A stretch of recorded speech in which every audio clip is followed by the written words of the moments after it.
Selamat berjumpa kembali semua sahabat Mesbah Mujizat. Salam sukacita, salam kebahagiaan, dan salam kerukunan. Senang sekali hari ini saya Pastor Lukas Kusuma dari kota Philadelphia, Pennsylvania di Amerika boleh menjumpai Anda dalam program Mesbah Mujizat. Saya percaya dimanapun Anda menyaksikan program ini, biar setiap kita terus mengandalkan Tuhan. Jangan pernah takut dan gentar menghadapi tantangan hidup ini. Bersama dengan Tuhan, kita lebih dari pemenang. Jika Anda diberkati oleh program Mesbah Mujizat ini, jangan lupa Anda share kepada teman-teman Anda, dan juga komen yang baik, pencet like jempolnya, dan juga subscribe YouTube channel Bethany Miracle Center.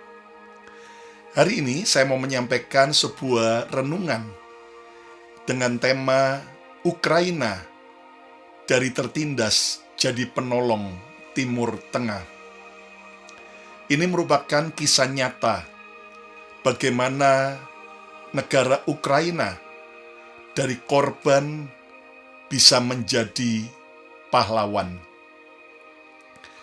Invasi Rusia ke Ukraina adalah konflik militer yang dimulai sejak 24 Februari 2022 hingga sekarang. Ketika Rusia melancarkan serangan besar-besaran ke wilayah Ukraina. Ketegangan panjang antara Rusia dan Ukraina, termasuk keinginan Ukraina untuk lebih dekat dengan NATO dan Uni Eropa, telah membuat Rusia akhirnya menyerang Ukraina.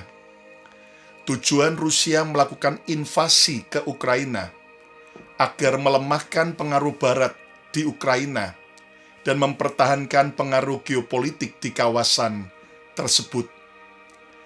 Dampak utama dari invasi ini terjadi perang berkepanjangan di beberapa wilayah Ukraina, terutama di bagian timur dan selatan. Jutaan warga Ukraina mengungsi ke negara lain. Kerusakan infrastruktur besar-besaran terjadi. Krisis energi dan krisis pangan global terjadi akibat terganggunya ekspor dari wilayah perang. Respon dunia, banyak negara barat menjatuhkan sanksi ekonomi besar terhadap Rusia, serta memberikan bantuan militer dan kemanusiaan kepada Ukraina. Perang Rusia-Ukraina ini masih berlangsung dan menjadi salah satu konflik geopolitik terbesar di abad ke-21 dengan dampak global. Namun menariknya, di tengah perang Iran, Amerika, dan Israel, ketika Iran bukan hanya menyerang Israel, negara tetangganya, namun Iran juga menyerang negara-negara tetangga yang lain, Yordan, Saudi Arabia, United Emirat Arab, Oman, dan sebagainya, dengan menggunakan drone Shahid. Maka Ukraina hadir di Timur Tengah sebagai penolong. Ada hal yang menarik yang kita bisa belajar. Bagaimana Ukraina dari yang teraniaya, dari yang tersolimi, sekarang bisa bangkit, justru menolong negara Timur Tengah, bahkan negara NATO. Izinkan saya membagikan beberapa poin. Yang pertama, ketika Ukraina terluka, dunia mengira selesai. Namun Tuhan justru memprosesnya menjadi kebaikan. Beberapa tahun terakhir, Ukraina hidup di bawah tekanan luar biasa dari Rusia. Puluhan ribu drone Shahid yang merupakan produksi dari Iran yang dikirimkan kepada Rusia menghantam kota-kota Ukraina infrastruktur hancur, nyawa banyak melayang. Serangan ini bukan biasa. Ini sistematis, brutal, serta melelahkan. Namun justru di titik penderitaan itu, perkara ajaib telah terjadi bagi Ukraina yang dipimpin oleh Presiden Zelensky, yaitu lahirlah keahlian, lahirlah bangsa Ukraina yang tangguh. Demikian juga bagi setiap kita. Percayalah apa yang dimaksudkan untuk menghancurkan Anda. Tuhan bisa mengubahnya justru menjadi kekuatan dan senjata kita. Jangan takut ketika orang berniat jahat. Ketika kita mengandalkan Tuhan, Tuhan bisa mengubah justru menjadi kekuatan buat setiap kita. Yang setuju coba ketik katakan, Tuhan pembela hidupku. Yang kedua, dari diserang drone, Ukraina menjadi ahli mengalahkan drone. Rusia memakai drone Shahid buatan Iran yang murah tapi mematikan. Dan ternyata Ukraina, gara-gara terus diserang oleh Rusia sejak sekian tahun ini, akhirnya Ukraina menjadi ahli mengalahkan drone Shahid ini. Strateginya sederhana. Serang dalam jumlah besar sampai perlawanan kewalahan. Namun Ukraina tidak menyerah kalah. Mereka belajar, mereka beradaptasi, mereka berinovasi. Ada fakta yang luar biasa. Ukraina mampu menembak jatuh 85-90% drone Shahid yang ditujukan kepadanya oleh Rusia.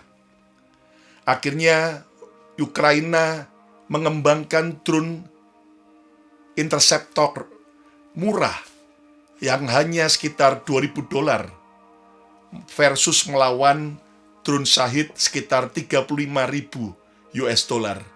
Bayangin, $35.000 dihadapi dengan drone buatan Ukraina yang hanya seharga 2.000.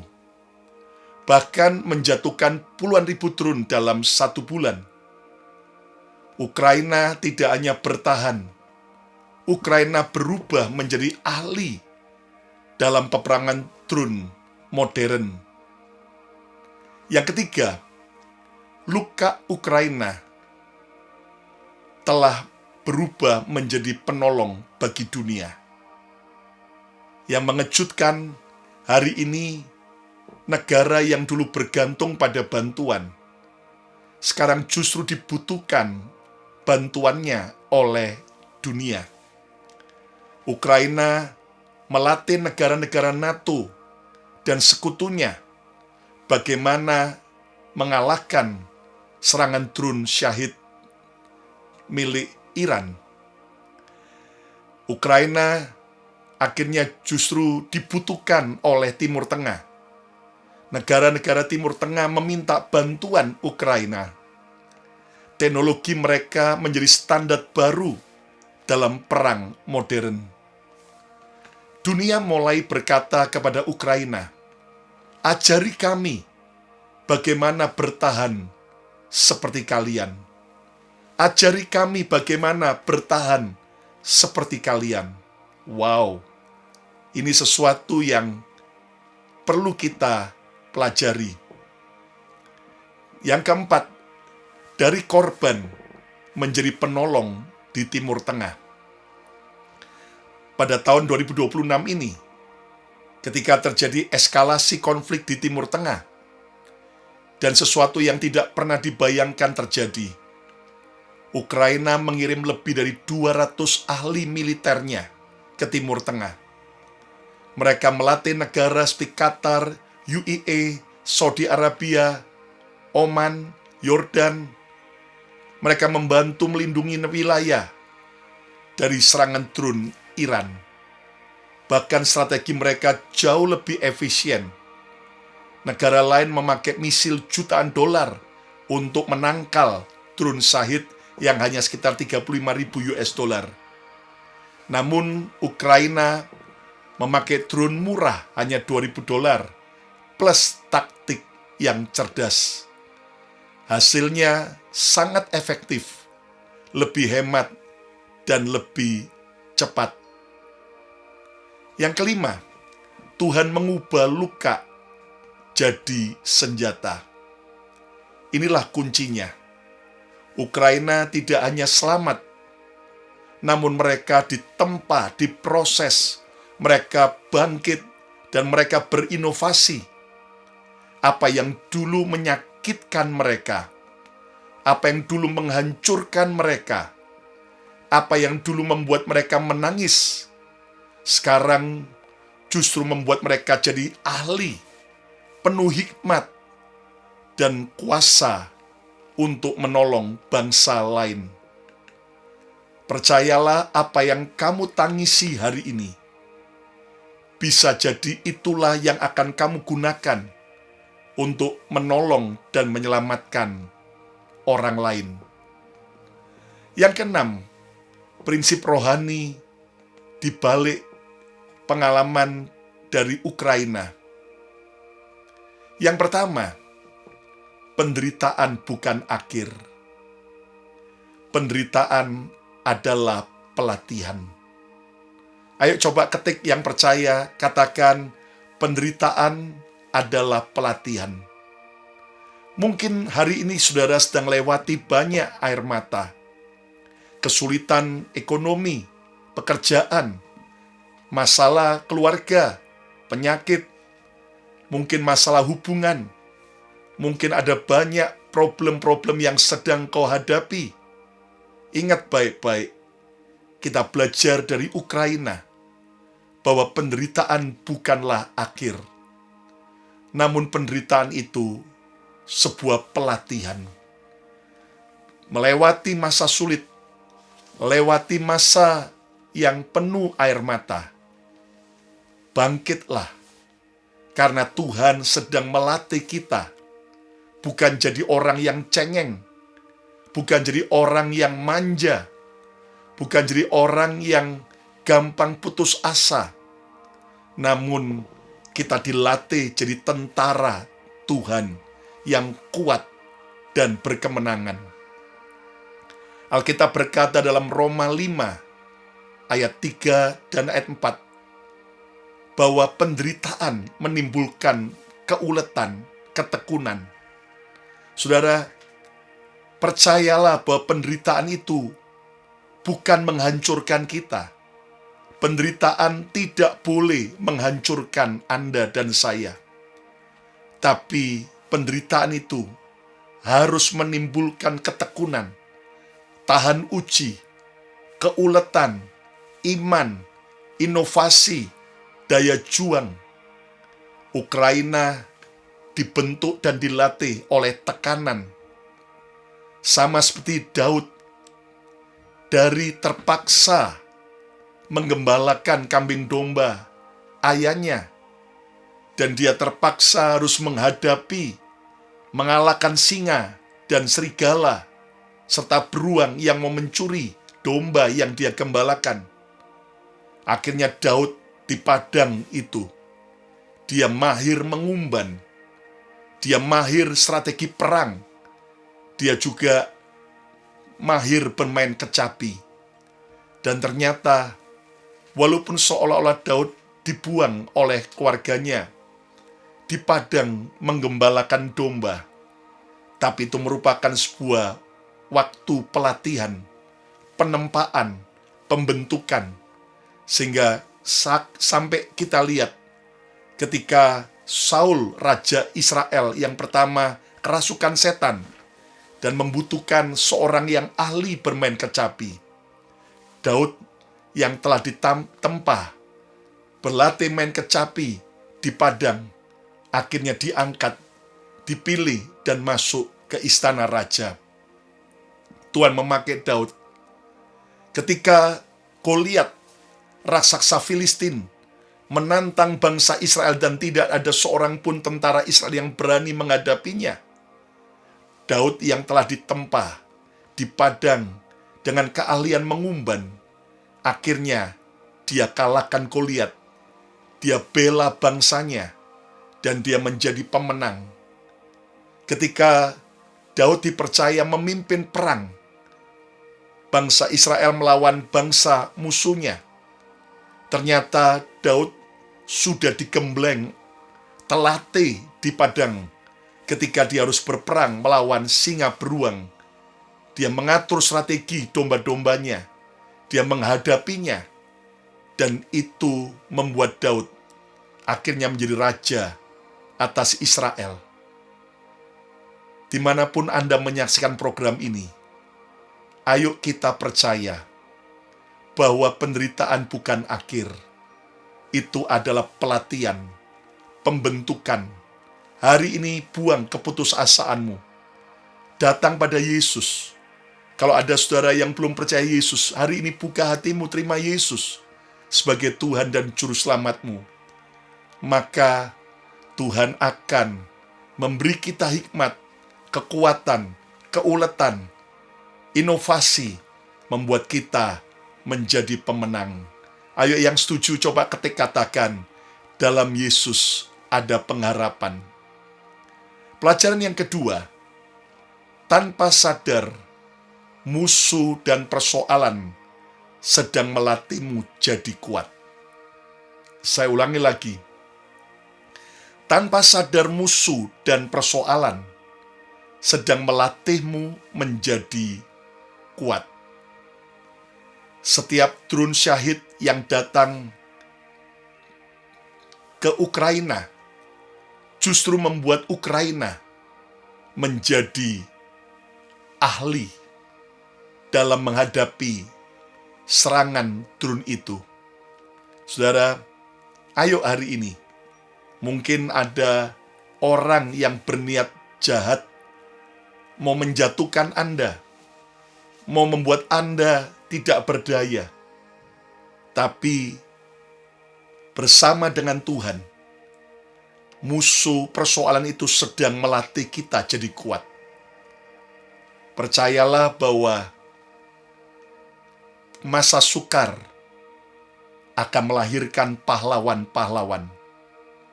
Ingat bahwa ombak yang keras itu akan melahirkan pelaut-pelaut tangguh dan hebat.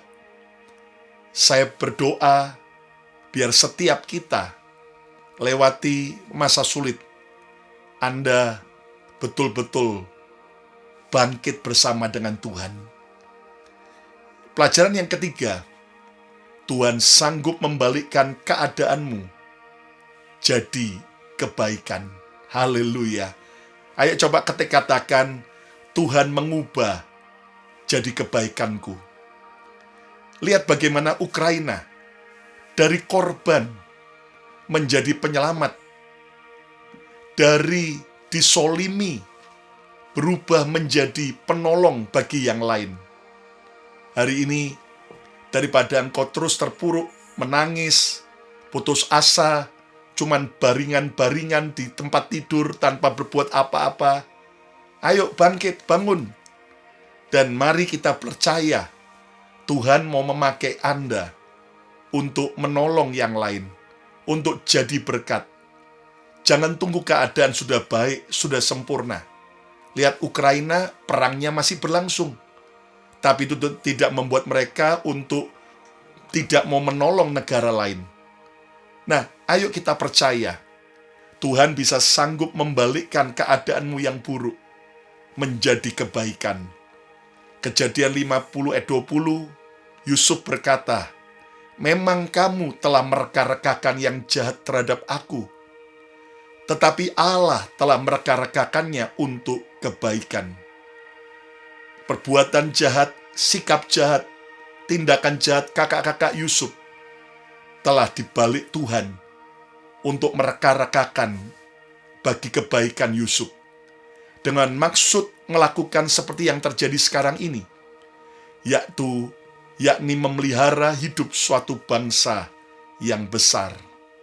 Ada rencana Tuhan yang ajaib, bukan untuk diri kita sendiri saja, namun Yusuf justru jadi bapak bagi banyak bangsa. Dia memberi makan bangsa-bangsa di tengah-tengah 7 tahun kelaparan. Saya percaya ketika saudara dan saya terus tahan uji lewati tantangan, Tuhan mau pakai kita menjadi penolong, menjadi pembawa kabar baik, menjadi pemberi pintu terbuka bagi orang-orang yang membutuhkan. Dan percayalah, bersama dengan Tuhan, hidup kita akan mulia, berharga, menjadi berkat, menjadi terang, menjadi garam. Saat saudara tidak lagi mau terpuruk oleh masalah, oleh kesulitan tantangan, tapi engkau bangkit bersama Tuhan. Apa aplikasinya bagi hidup kita? Hari ini mungkin Anda merasa sedang diperlakukan tidak adil. Anda mungkin sedang diserang oleh banyak orang-orang yang membencimu, atau engkau sedang diserang oleh banyak masalah, oleh iblis. Seperti engkau sedang ditekan terus, dijahati terus. Dan kalau engkau sedang merasa capek, dengar ini. Itu bukan kehancuran. Itu training dari Tuhan. Itu pelatihan dari Tuhan. Daud berkata, Tuhan melatih tanganku untuk berperang. Artinya, ada pelatihan-pelatihan yang sedang Tuhan juga kerjakan dalam hidup saudara. Ayo coba katakan, Tuhan sedang melatihku jadi pemenang. Karena suatu hari, kamu akan menolong orang dengan luka yang sama yang pernah kamu alami. Kamu akan mengajar dari pengalamanmu di masa kelam sampai engkau bisa bangkit. Dan kamu akan jadi jawaban bagi orang lain. Seperti Ukraina, hari ini dia menjadi jawaban, menolong bangsa-bangsa Timur Tengah. Ingat, Ukraina tidak memilih menyerah kalah dalam peperangan, tapi mereka memilih untuk bangkit, berjuang dengan cerdas. Dan sekarang dunia melihat mereka bukan sebagai korban, tapi sebagai pahlawan. Pertanyaan untuk kamu, apakah kamu mau tetap jadi korban? Apakah Anda mau tetap jadi korban? Ataukah Anda mau bangkit jadi pahlawan? Dari setiap luka menjadi kesembuhan, menjadi kesaksian, dan kekuatan. Kalau hari ini Anda merasa hidupmu sedang lelah, sedang diserang, hatimu hancur, keadaan yang tidak adil terjadi, datanglah kepada Yesus. Katakan, Tuhan, pakai luka ini, bukan untuk menghancurkanku, tapi untuk membentuk aku jadi jawaban bagi banyak orang. Kalau itu saudara orangnya, mari kita berdoa, angkat kedua tanganmu. Tuhan, terima kasih. Dari pengalaman Ukraina kami belajar bagaimana mereka dari korban berupa mereka bangkit menjadi penolong bagi bangsa lain. Dari kesulitan, dari musuh yang mereka hadapi, mereka justru jadi ahli dalam menghadapi serangan drone itu. Kami berdoa di dalam nama Yesus, biar setiap kami yang hari ini sedang lewati masa sulit, kami tidak lagi mau putus asa, kami tidak mau lari dari masalah, tapi justru kami bangkit bersama dengan Tuhan. Orang mungkin berkata, kami sudah habis. Tidak, bersama dengan Tuhan, Tuhan bisa membalikkan keadaan yang buruk jadi baik. Hamba berdoa, berkati, kuatkan, berikan semangat kembali. Tuhan Yesus, Engkaulah jalan, kebenaran, dan hidup. Dan di dalam Yesus selalu ada pengharapan. Aku berdoa Tuhan, di dalam nama Yesus, jamah setiap saudara-saudaraku dimanapun mereka berada. Dan kami mau kembali bertobat, memperbaiki hidup kami, mengampuni musuh-musuh kami. Dan kami percaya justru itu akan dipakai menjadi kesaksian. Dan kami akan menolong orang-orang yang melewati juga masa-masa yang sulit yang pernah kami lewati. Sembuhkan setiap luka kami, sembuhkan yang sakit, dan bangkitkan kembali roh kami, agar kami kembali cinta Tuhan, berharap dan percaya. Terima kasih Tuhan, kami memberkati Ukraina, kami memberkati Tuhan Israel, Palestina, kami memberkati Tuhan Timur Tengah, Iran, sebab kami percaya kami tidak dipanggil untuk mengutuki siapapun, tapi kami dipanggil untuk memberkati. Biar perang ini Tuhan bisa segera reda dan perdamaian terjadi. Berkati juga Indonesia, berkati Amerika, berkati di mana negara kami tinggal. Sejahtera Tuhan menyertai kami. Dalam berkat Bapa, Putra, Roh Kudus, dalam nama Yesus, semua kita berkata, amin, amin, amin, amin.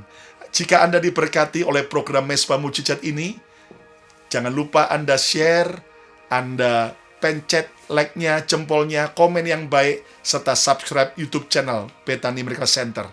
Ayo coba ketik lagi, katakan, bersama Yesus, aku jadi pemenang. Dan jangan lupa follow Instagram saya Lukas Kusuma, Instagram Bethany Miracle Center. Dan program Mesbah Mujizat hadir tiap hari Selasa dan Jumat, jam 7.30 malam waktu Jakarta, hari Senin, Rabu, Kamis, Sabtu juga jam 7.30 malam. Program Mesbah Mujizat, program YouTube channel Bethany Miracle Center juga hadir dalam pujian dan khotbah. Dan hari Minggu ikuti ada 2 kali ibadah secara live dari Bethany Miracle Center di kota Philadelphia. Hari ini percayalah, kalau Ukraina dari korban bisa dipakai Tuhan menjadi pahlawan, Tuhan yang sama akan mengubah dan memakai hidup kita. Tetap semangat, tetap cinta Tuhan, hidup benar, dan bersama Yesus kita akan lebih dari pemenang. Saya Pastor Lukas Kusuma mengucapkan berkat Tuhan buat setiap kita semua. Sampai berjumpa kembali. Tuhan memberkati.